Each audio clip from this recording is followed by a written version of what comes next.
శుభోదయం. ఈ రోజు మనం జాతీయ గణిత దినోత్సవం జరుపుకుంటున్నాం.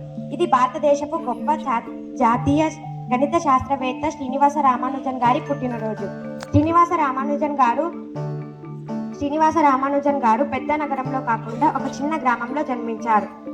సరైన పుస్తకాలు, ఉపాధ్యాయులు లేకపోయినా ఆయనకు సంఖ్యలపై ఉన్న అపారమైన ప్రేమతో ఆయన వేలాది గణిత సూత్రాలు కనుగొన్నారు. ఆయనకు సంఖ్యలు కేవలం పరీక్ష కోసం కాకుండా ప్రపంచాన్ని అర్థం చేసుకునే భాషగా అనిపించేవి.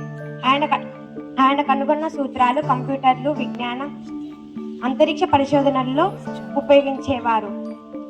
లండన్ ప్రొఫెసర్ జిహెచ్ హార్డీ గారు శ్రీనివాసం గుర్తించి ఆయనను ప్రపంచాన్ని పరిచయం చేశారు. అందుకే శ్రీనివాస రామానుజన్ గారిని అనంతాన్ని తెలిసిన మనిషి అని కూడా అంటారు. మిత్రులారా, శ్రీనివాస రామానుజన్ గారి జీవితం చెప్పే పాఠం ఏమిటంటే, మన నేపథ్యం మన భవిష్యత్తును నిర్ణయించదు. కాబట్టి ఈ గణిత దినోత్సవం రోజున మనం గణితాన్ని భయపడకుండా ప్రేమించుదాం. అనంతాన్ని తాకిన వ్యక్తి శ్రీనివాస రామానుజన్ గారిని ప్రేరణగా పొందుదాం. అందరికీ ధన్యవాదాలు.